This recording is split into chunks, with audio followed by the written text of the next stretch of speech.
Hello बच्चों, स्वागत है आपका हमारे यूट्यूब चैनल ज्ञान गंगा चाणक्य स्ट्रीम मित्रों। तो उम्मीद है कि आप बहुत ही ज़बरदस्त और मस्त होंगे और आपकी पढ़ाई बहुत ही शानदार तरीके से चल रही होगी मित्रों। तो आज हम क्लास 10 की साइंस का जो चैप्टर नंबर प्रकाश के परावर्तन तथा अपवर्तन पढ़ रहे हैं, उसमें हमारा नेक्स्ट टॉपिक है आज क्या टॉपिक है हमारा? आज हमारा टॉपिक है प्रतिबिंब। प्रतिबिंब क्या होता है मित्रों, आज हम इसके बारे में जानेंगे और प्रतिबिंब कितने प्रकार के होते हैं इस बारे में हम लोग आज नॉलेज प्राप्त करने वाले हैं मित्रों। तो पहले हम प्रकाश का परावर्तन और अपवर्तन पढ़ चुके हैं मित्रों। इससे पहले हम प्रकाश का परावर्तन पढ़ चुके हैं और अपवर्तन अभी बाकी है। ठीक है, अपवर्तन बाद में पढ़ेंगे मित्रों। अभी पहले हम क्या पढ़ रहे हैं? प्रतिबिंब की कुछ स्थितियां पढ़ेंगे। ठीक है, ये जो कहाँ से निकलेगी? हमारी प्रतिबिंब से ही निकलेगी। दर्पणों की स्थितियां कुछ पढ़ेंगे जो प्रतिबिंब से ही निकलेगी मित्रों।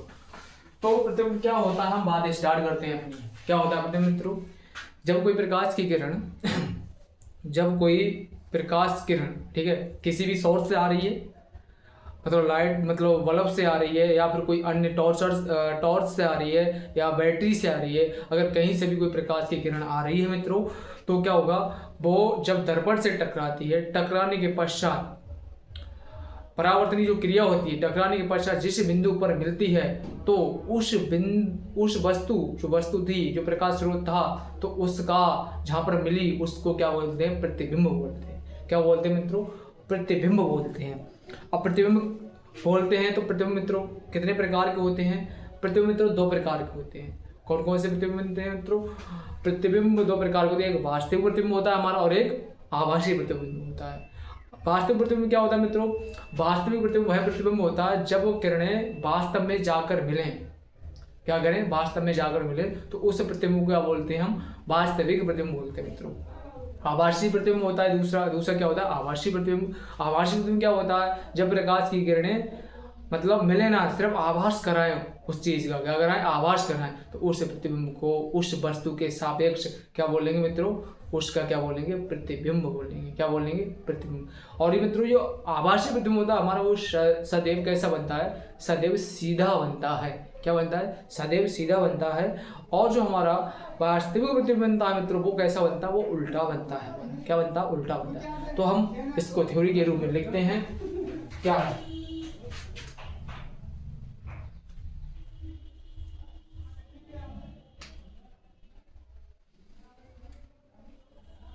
जब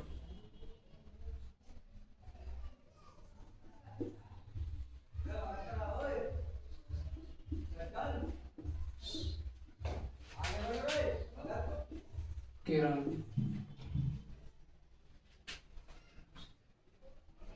जब कोई प्रकाश किरण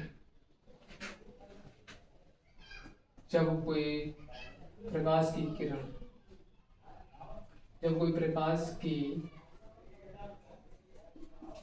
किरण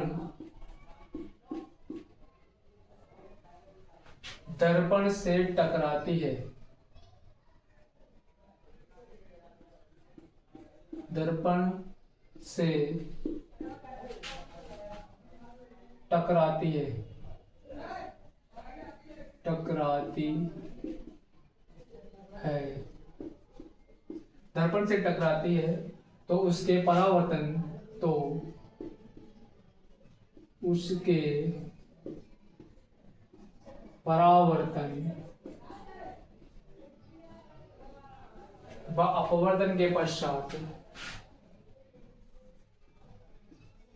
अपवर्तन अपवर्तन के पश्चात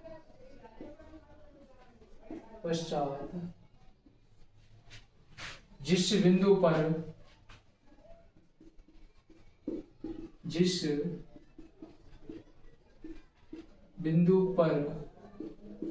मिलती है,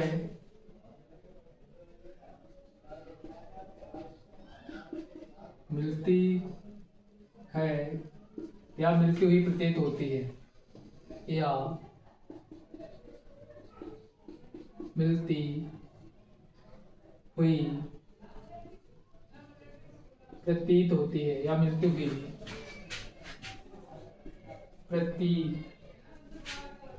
हुई प्रतीत होती है। तो उस वस्तु के सापेक्ष जब वो कोई प्रकाश की किरण दर्पण से टकराती है तो उसके परावर्तन व अपवर्तन के पश्चात जिस बिंदु पर मिलती है या मिलती हुई प्रतीत होती है तो उस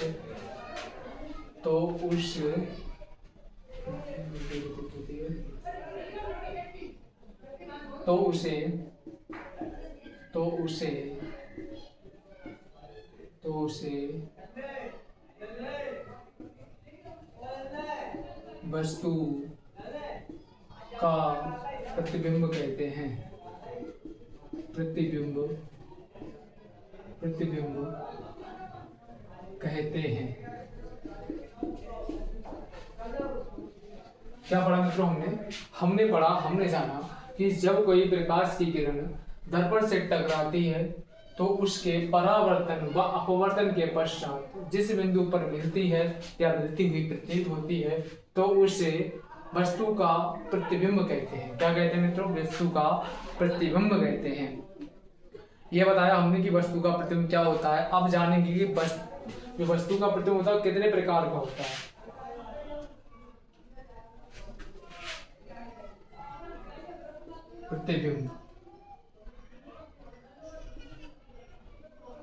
प्रतिबिंब के प्रकार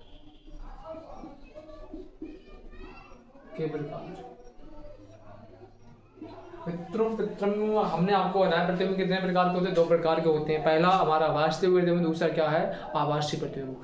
तो यहाँ पर इसकी परिभाषा देखेंगे। पहला हमारा कौन सा प्रकार है? पहला है हमारा, ये भी लिखते हैं, वास्तविक प्रतिबिंब।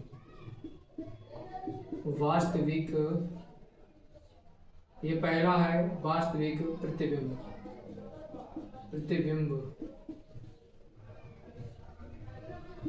मित्रों वास्तविक प्रतिबिंब क्या होता है? हमने आपको बताया कि जब प्रकाश की किरण वास्तव में जाकर मिलती हैं तो उस प्रतिबिंब को वास्तविक प्रतिबिंब बोलते हैं और ये सदैव उल्टा बनता है। ये कैसा बनता है? सदैव उल्टा बनता है। इसको पर्दे पर प्राप्त किया जा सकता है। ठीक है, इसको क्या किया जा सकता है? पर्दे पर प्राप्त किया जा सकता है। जैसे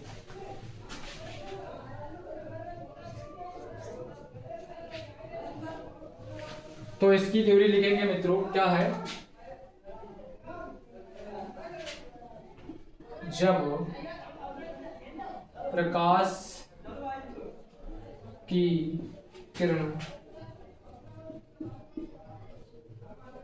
वास्तव में जाकर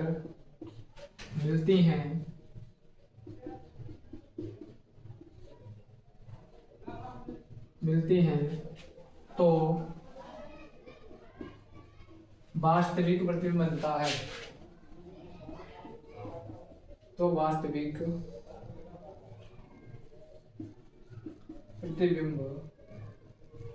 प्रतिबिंब बनता है।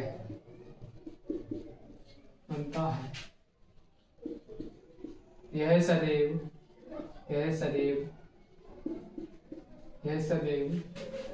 उल्टा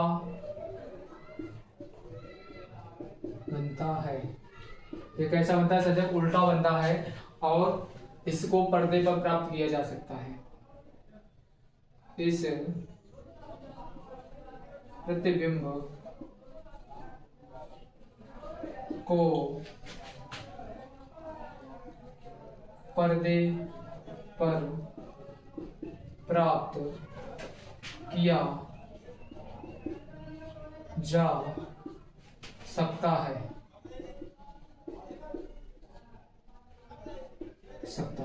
तो हमने क्या पढ़ा मित्रों? जब प्रकाश की किरण वास्तव में जाकर मिलती है, क्या बताया? जब प्रकाश की किरण मान लो किसी सोर्स है उससे वास्तव में जाकर मिलती है, जब प्रकाश की किरण वास्तव में जाकर मिलती है तो वास्तविक प्रतिबिंब बनता है। यह सदैव उल्टा बनता है। कैसा बनता है? ये सदैव उल्टा बनता है। इस प्रतिबिंब को पर्दे पर प्राप्त किया जा सकता है। तो क्या किया जा सकता है? इस प्रतिबिंब को पर्दे पर प्राप्त किया जा सकता है। यहां तक आप देखें। दूसरा प्रतिबिंब होता है मित्रों हमारा, दूसरा जो प्रतिबिंब होता है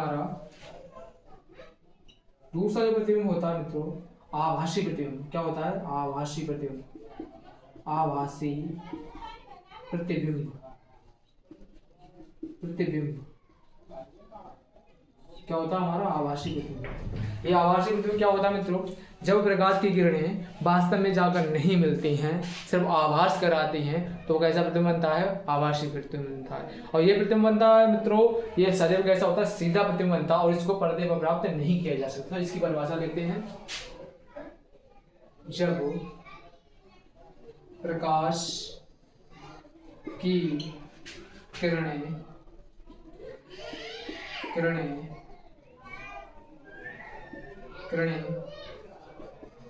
वास्तव में नहीं मिलती हैं,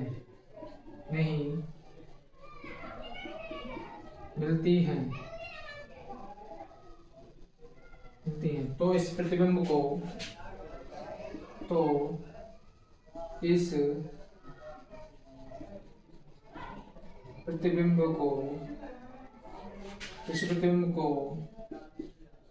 आभासी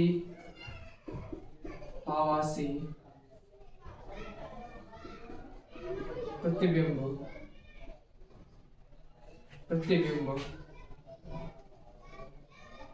कहते हैं। यह सदैव सीधा बनता है। यह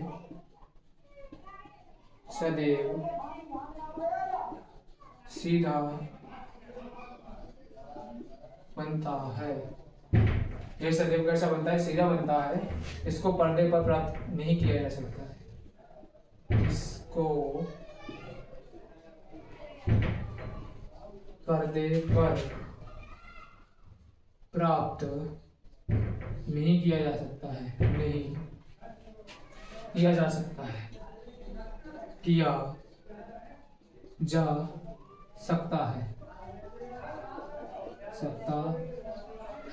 तो ये हो गया मित्रों हमारा क्या हो गया? आभासी प्रतिबिंब। क्या हो गया? आभासी प्रतिबिंब। क्या बताया हमने? आभासी प्रतिबिंब जब प्रकाश की किरणें वास्तव में नहीं मिलती हैं, तो इससे प्रतिबिंब को आभासी प्रतिबिंब कहते हैं। यह सदैव सीधा बनता है। ये कैसा बनता है? यह सदैव सीधा बनता है। इसको पर्दे पर प्राप्त नहीं किया जा सकता है।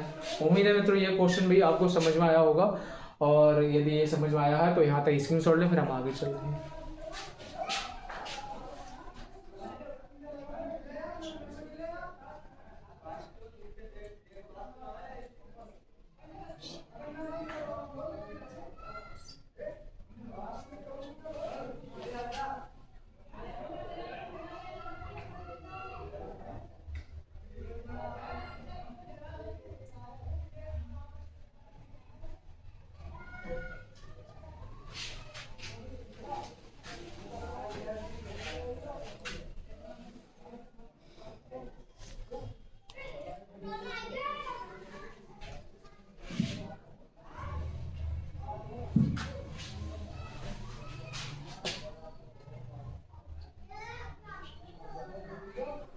तो मित्रों अब इसको करते हैं हम रफ। अब पढ़ते हैं हम दर्पण स्थिर प्रतिबिंब बनने की स्थिति। तो इसको करते हैं रफ। इसको कर लो, आप स्क्रीनशॉट ले सकते हैं।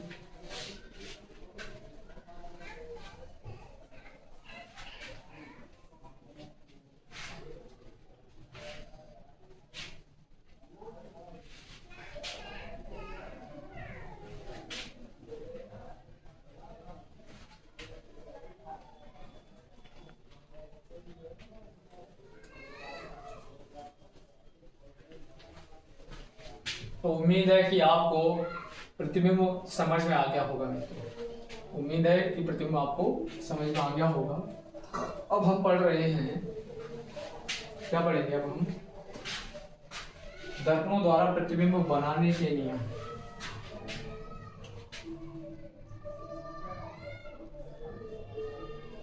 दर्पणों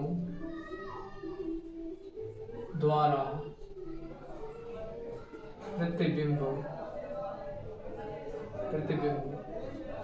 बनाने के नियम।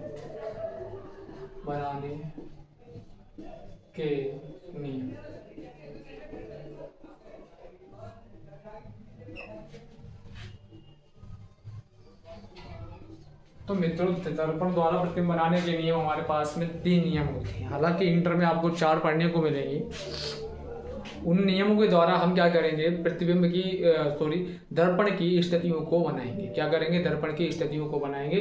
तो हम नियम लिखना यहाँ पर स्टार्टिंग करते हैं। पहला नियम क्या है देखेंगे। प्रथम नियम,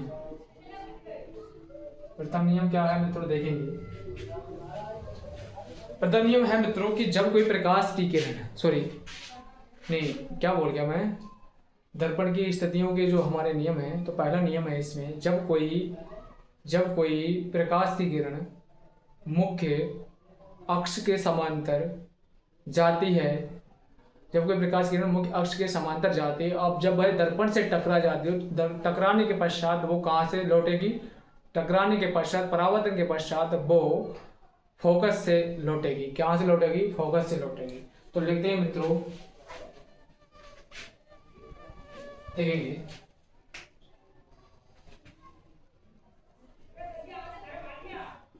दर्पण की मुख्य अक्ष से आने वाली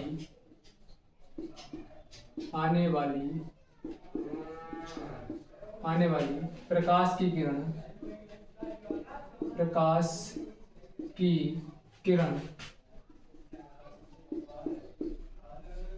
परावर्तन के पश्चात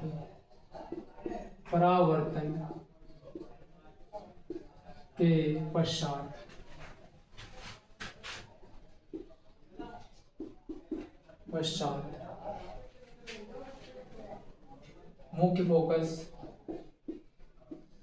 फोकस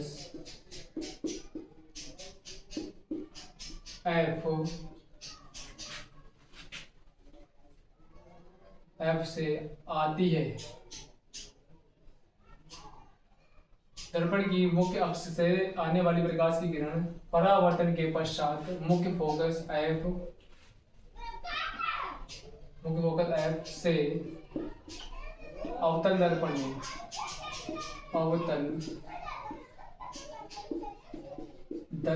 में या मुख्य फोकस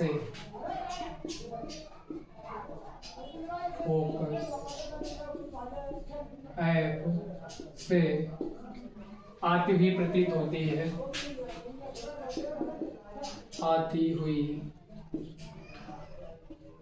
प्रतीत होती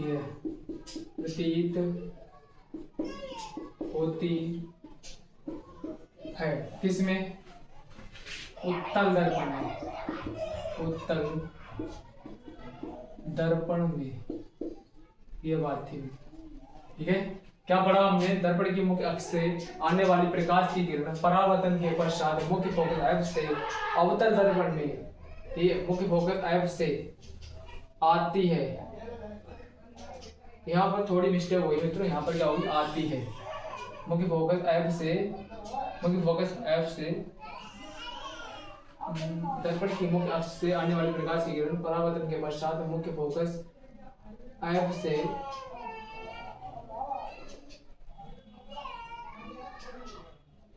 जाती है। इस तरीके लिख लो, यहाँ पर क्या हो जाएगा, जाती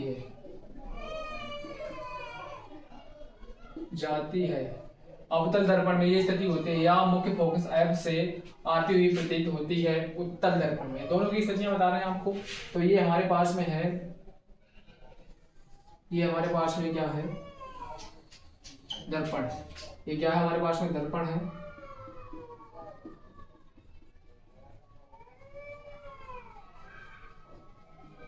ये हमारे पास में P है, यहाँ पर P मतलब पोल। ये है हमारे पास में मुख्य अक्ष। क्या है, मुख्य अक्ष। और मित्रों ये प्रकाश की किरण यहाँ पर है, क्या हमारे F है, ये F सब साइड में बना दे रहे हैं थोड़ा, ये F है। ये कोई प्रकाश की किरण आ रही है, आने के बाद ये दर्पण से टकराई। अब इसका परावर्तन होगा तो कहाँ से गुजरेगी, फोकस से गुजरेगी। कहाँ से गुजरेगी मित्रों, फोकस से गुजरेगी। ये कब स्थिति है, अवतल दर्पण की, अवतल दर्पण, ठीक है। अब अगर हम उत्तल दर्पण की देखें मित्रों तो क्या हो जाएगा, उत्तल दर्पण, ये हमारा उत्तल दर्पण है, ये हमारी मुख्य अक्ष है, मुख्य अक्ष। ये कोई प्रकाश की किरण यहाँ से आ रही है, इस तरीके से मान के चलो ये आ रही है, यहाँ पर क्या है, ऐप है हमारे पास। तो ये यहाँ जब यहाँ पर टकराएगी तो इसका परावर्तन होगा, तो इधर सीधी हो जाएगी, इधर हो जाएगी, इधर सीधी। परंतु यहाँ से आती हुई ये प्रतीत होगी, कहाँ से आती हुई, ऐप से आती हुई प्रतीत होगी, इस तरीके से ये ऐप से आती हुई प्रतीत होगी। ठीक है, ये आवाज सी सिर्फ लग रही है, अब इधर से ये आ रही है, यहाँ पर इसका परावर्तन टकराएगी। इसी तरीके से यहाँ पर ये आ रही है और ये इधर जा रही है। तो ये कौन से दर्पण की बात है हमारी, ये हमारे कौन से दर्पण की बात है, ये हमारे उत्तल दर्पण की बात है। क्या है, उत्तल दर्पण। नोट कर ले मित्रों, ये आप स्क्रीनशॉट दे सकते हैं इसका।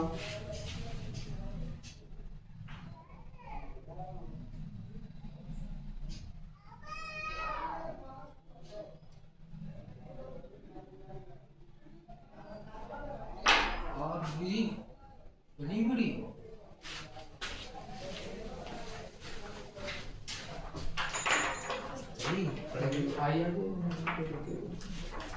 ये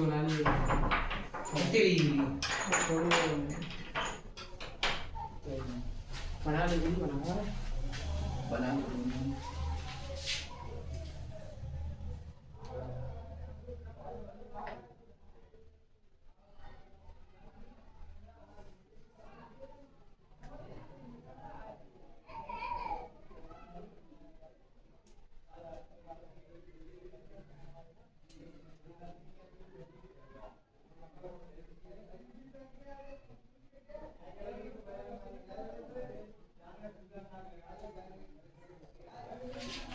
तो मित्रों ये चीज समझ में आ गई होगी आपको। तो अब हम इसको करते हैं रब। अब हम इसका पढ़ेंगे नियम नंबर 2, इसको करते हैं हम रब।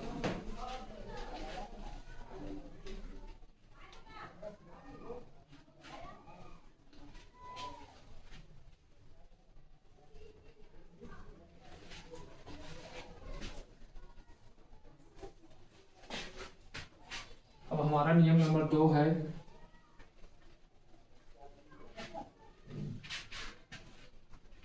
अब हमारा नियम नंबर 2 होगा मित्रों, यहाँ पर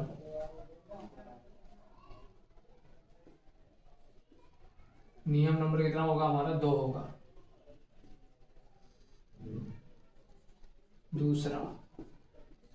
दूसरा नियम क्या होता है मित्रों, दूसरा नियम हमारा होता है जब भी कोई प्रकाश की किरण क्या करती है, जब भी कोई प्रकाश की किरण मुख्य फोकस ऐप से आती है, जब भी कोई प्रकाश की किरण मुख्य फोकस ऐप से आती है तो वह परावर्तन के पश्चात मुख्य अक्ष के समांतर हो जाती है। क्या हो जाती है मित्रों, मुख्य अक्ष के समांतर हो जाती है। तो देखेंगे यहाँ पर क्या हो रहा है, देखेंगे, लिखेंगे इसकी थ्योरी।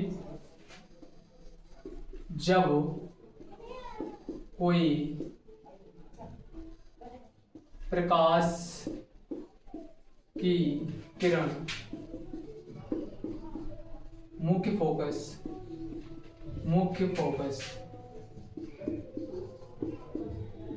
एफ से आती है तो वह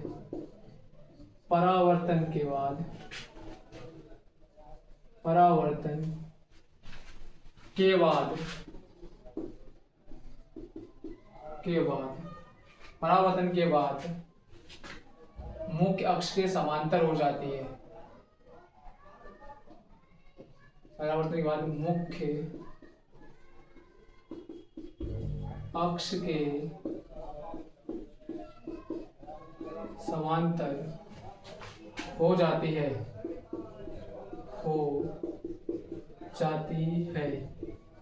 किस में हो जाती है, अवतल दर्पण में।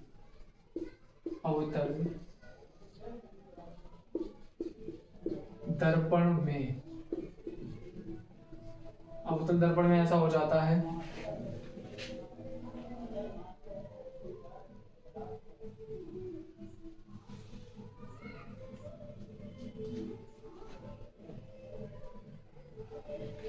या लिख सकते हैं, या मुख्य फोकस की ओर आने वाली या मुख्य फोकस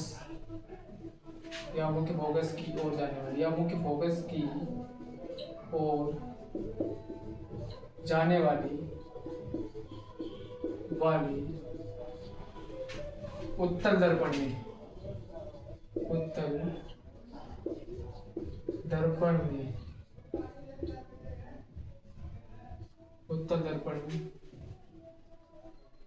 में क्या होता है मित्रों? उत्तल दर्पण में मुख्य अक्ष के समांतर हो जाती है। मुख्य अक्ष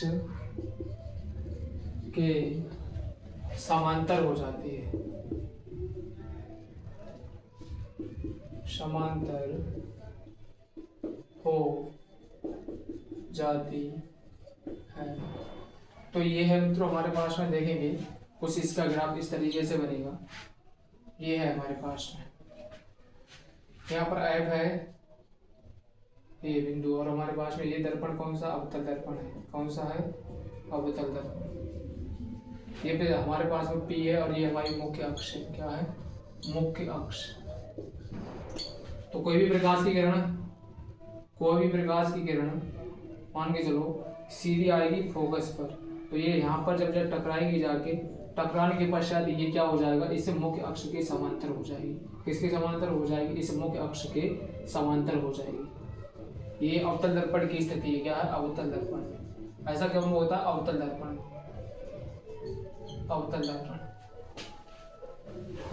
अब देखो हमारे उत्तल दर्पण की स्थिति क्या होगी मित्रों? उत्तल दर्पण में क्या होगा?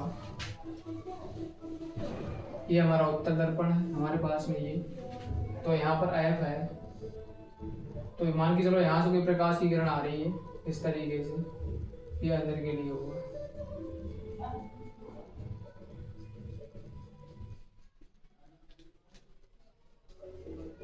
ये मान के चलो ये प्रकाश किरण, ठीक है, ऐप। अब देखो इधर तो जाएगी नहीं, पर ये आभास कराती हुई जाएगी, सिर्फ आभास। कैसा कराएगी? आभास। और ये क्या? इस अक्ष के समांतर हो जाएगी। ये समांतर हो जाएगी। ऐसा इसमें होता है। ये कब स्थिति है? ये मुख्य अक्ष है, इसकी मुख्य अक्ष। देखो ये इसके समांतर हो गई। ये यहाँ पर पोल है हमारा, और ये दर्पण कौन सा? हमारा उत्तल दर्पण। कौन सा? उत्तल दर्पण। ये भी मित्रों आपको समझ में आया होगा। इसकी थ्योरी के साथ में आप इसे स्क्रीनशॉट ले सकते हैं इसका। फिर हम चलते हैं आगे।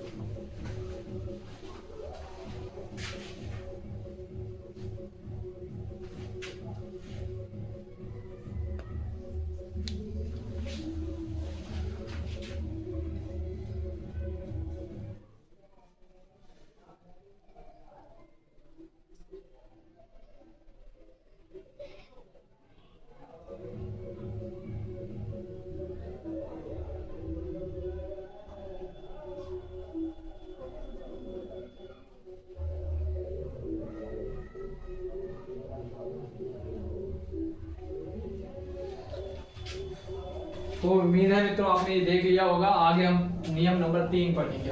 क्या करेंगे? इसे करते हैं और पढ़ेंगे हम नियम नंबर 3।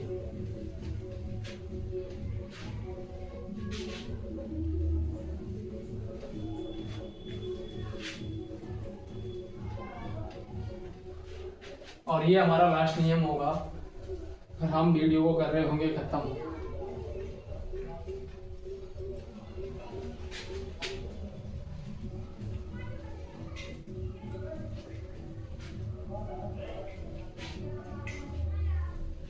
यहाँ पर नियम नंबर हमारा कितना है? 3।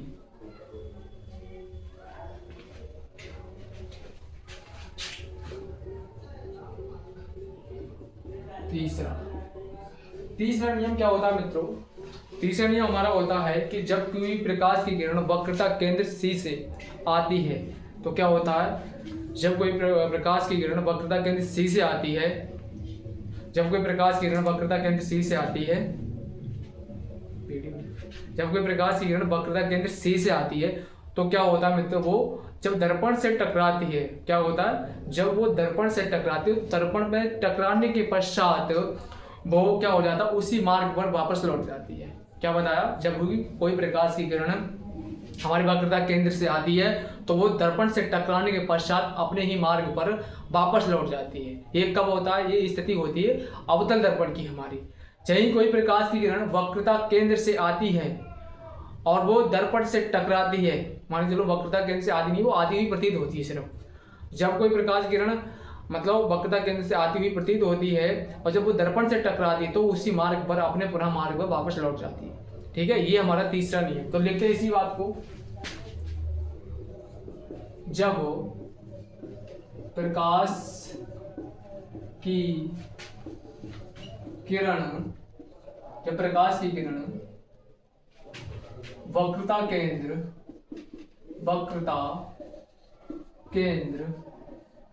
वक्रता केंद्र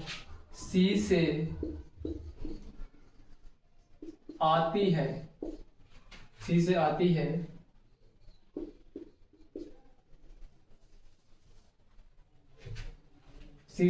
तो परावर्तन के पश्चात वक्रता केंद्र C से आती है या आती हुई प्रतीत होती है, या वक्रता केंद्र C से आती है, किसमें आती है? उत्तल दर्पण में, सॉरी लिखते हैं इसे अवतल दर्पण में। अवतल दर्पण में आती हुई प्रतीत होती है या वक्रता केंद्र से आती हुई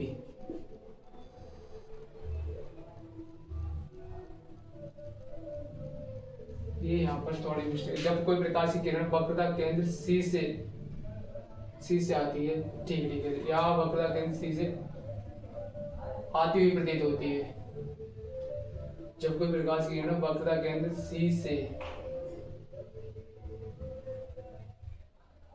या आती हुई या अवतल दर्पण में या वक्रता केंद्र C से, एक मिनट मित्रों इसमें सॉरी मिस्टेक।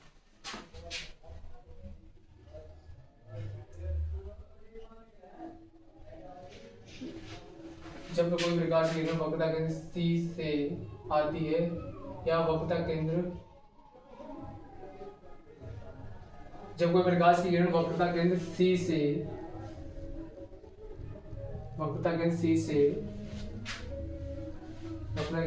होकर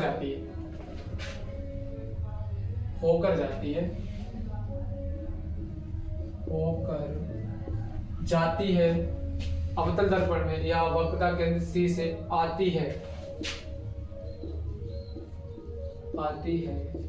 तब ये स्थिति हमारी उत्तल दर्पण में।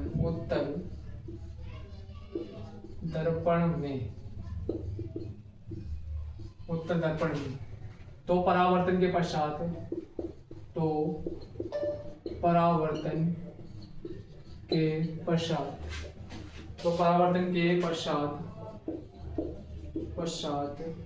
अपने मार्ग में वापस लौट जाती है, अपने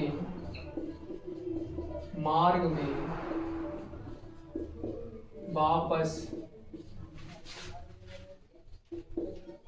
लौट जाती है। तो देखेंगे मित्रों क्या है। ये देखो हमारे पास में उत्तल दर्पण है, हमारा अवतल, सॉरी ये हमारे पास में वक्रता केंद्र C है। ये देखो तो ये जब कोई प्रकाश की किरण यहाँ से आएगी, ये यहाँ टकराएगी तो क्या होगा? ये यहाँ से आ रही थी तो ये अपने ही मार्ग पे क्या है? वापस लौट जाएगी। ये हमारी स्थिति कब है? अवतल दर्पण की। ये है हमारे पास में, ठीक है, यहाँ हमारे पास में पोल है। इसी तरीके से हमारे पास में आपका क्या है? ये आपका वक्रता केंद्र, और ये जब प्रकाश की किरणें मान के चलो यहाँ से आ रही है या इस तरीके से, अब इसी मार्ग पे ये क्या हो जाएगी? वापस किसमें? उत्तल दर्पण में। किसमें? तल दर्पण में।